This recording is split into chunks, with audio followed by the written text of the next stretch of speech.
मंदिर में महिलाओं का प्रवेश वर्जित है और इसके पीछे धार्मिक परंपराएं और सुप्रीम कोर्ट के फैसले से जुड़े विवाद है। यह विवाद भारतीय समाज में एक विशेष चर्चा का विषय बन गया है, जो हमें हमारे विश्वासों और परंपराओं पर पुनर्विचार करने पर मजबूर करता है। भगवान अयप्पा के दर्शन के लिए 41 दिनों का ब्रह्मचारी पालन आवश्यक है।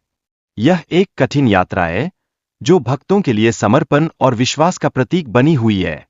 यह नियम न केवल भक्ति की गहराई को दर्शाता है, बल्कि हमें अपने अंदर की शक्ति को पहचानने का भी अवसर प्रदान करता है।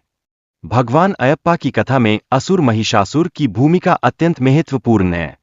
उसकी शक्ति और उसके वध की कहानी मंदिर के धार्मिक महत्व को और गहराई देती है, जिससे भक्तों के दिल में श्रद्धा का भाव और प्रगाढ़ होता है। यह कथा हमें यह सिखाती है कि अच्छाई हमेशा बुराई पर विजयी होती है। भस्मासुर ने भगवान शिव से वरदान मांगा, जो उसके लिए खतरनाक साबित हुआ। उसने शिव को संकट में डाल दिया, और यह वरदान अद्भुत घटनाओं की कड़ी में एक महत्वपूर्ण मोड़ था। यह कहानी हमें सिखाती है कि कभी-कभी हमारे द्वारा मांगे गए वरदान भी हमें मुश्किल में डाल सकते हैं। मोहिनी के रूप में भगवान विष्णु ने भस्मासुर को भ्रमित किया, और उसने अपने ही हाथ से अपने सिर पर हाथ रचकर उसका अंत कर दिया। यह एक महत्वपूर्ण घटना थी, जो हमें यह सिखाती है कि कभी-कभी हमारे सबसे बड़े दुश्मन खुद हमारी ही इच्छाएं होती है। राजशेखर राजा ने मणिकांत को पाया, और दिव्य महात्मा ने उसे बताया कि यह बच्चा साधारण नहीं है। इसकी भविष्यवाणी ने मणिकांत के जीवन में एक महत्वपूर्ण मोड़ लाया, और यह सिद्ध कर दिया कि हमारी पहचान और हमारे उद्देश्य का ज्ञान हमें आगे बढ़ने की शक्ति देता है। महिष के वध के बाद मणिकांत ने बाघों के साथ महल लौटकर अपनी दिव्यता का प्रदर्शन किया। राज परिवार ने उनकी शक्तियों का सम्मान किया और क्षमा मांगी।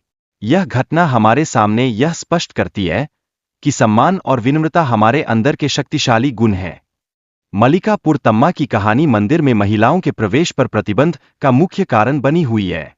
यह नियम महिलाओं के प्रति सम्मान और प्रतीक्षा का आदर बनाए रखने के लिए लागू किया गया है, और यह हमें यह सोचने पर मजबूर करता है कि क्या ये परंपराएं आज भी प्रासंगिक है।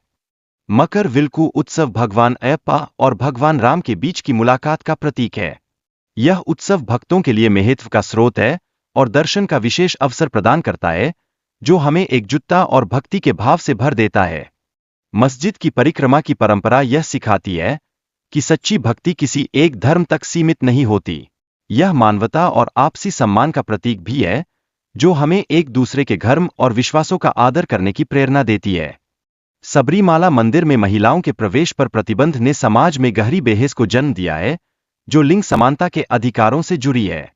यह बहस हमें यह समझने का अवसर देती है कि भक्ति और धर्म की वास्तविकता क्या होनी चाहिए। 2018 में सुप्रीम कोर्ट का फैसला महिलाओं को सबरीमाला मंदिर में प्रवेश की अनुमति देता है।